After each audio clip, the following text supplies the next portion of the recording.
Hey everybody, Nick Espinoza, your chief security fanatic here. Don't forget to subscribe, but today we're talking about China because they're teaching robots Kung Fu. Now, this is actually really interesting, and Jeremy Laird had a really good write-up on this.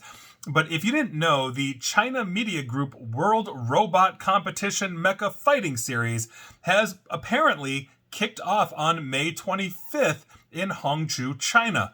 Now, according to the Asian Times, the tournament included Unitree Robotics G1 robots. These are basically 35 kilograms, which is about 80, 90 pounds or so, and they are 132 centimeters tall. Do not ask me on the fly to convert that one. The G1 you can buy yourself for about $16,000 US if you want your own Terminator, and here we are. It comes with 3D LiDAR and a 2-hour battery life. So these robots can run AI, and they're trained on data capturing the movements of kickboxers for the tournament, but it's not clear if that particular mapping is available to you or I if we were Unitree customers. Probably not. So each fight was made up of 3 rounds, 2 minutes each, with a punch scoring 1 point, a kick scoring 3. 5 points were deducted for falling over, and 10 points if the bot failed to stand up within 8 seconds. So standing 8 count, I guess. So Li Jiaofeng, a researcher at the Zhejiang University College of Control Science and Engineering, said, and I quote, "Combat fight is a difficult task for humanoid robots due to the intensive confrontation during the fight. Robots need to mind their movements and react to their opponent's moves.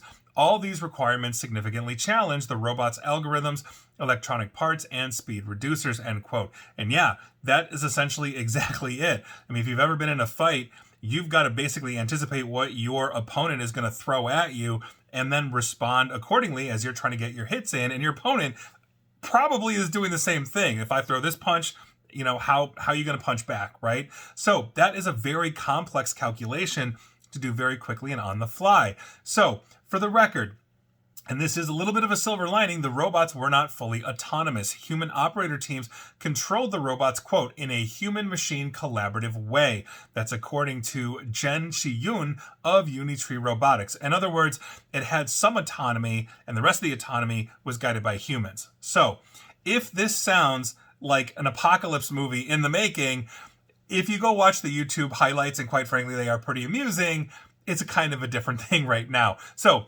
some of the moves are impressive, but more often than not, these bots are flailing around, punching at absolutely nothing, tripping over themselves. It's like, as Jeremy Laird put it, it's more the stuff of comedy than nightmares. And yes, but here's the thing. This is undeniably going to improve, and it's going to improve fast. Think about it this way. It wouldn't have been possible at all to do something like this even a few years ago. And so we have seen over the years, you can go look at like the time-lapse Boston Robotics videos of like where their first robots just stumbling all over themselves, and now they've got them running through fields and climbing and doing all this kind of stuff. This is going to continuously improve. And as we input artificial intelligence, and you know my thoughts on that, and then we start teaching it Kung Fu or martial arts or combat or whatever, it's a recipe for disaster for at least humanity. So at some point, beware, but Chinese Kung Fu robots are coming to life. And please like, share, follow me here on Facebook and Twitter at Nick AESP for as long as humanly possible. Same with YouTube until, again, the robots that know Kung Fu come. And as always, stay safe, stay online, and please attempt to stay private, secure, and informed. Take care.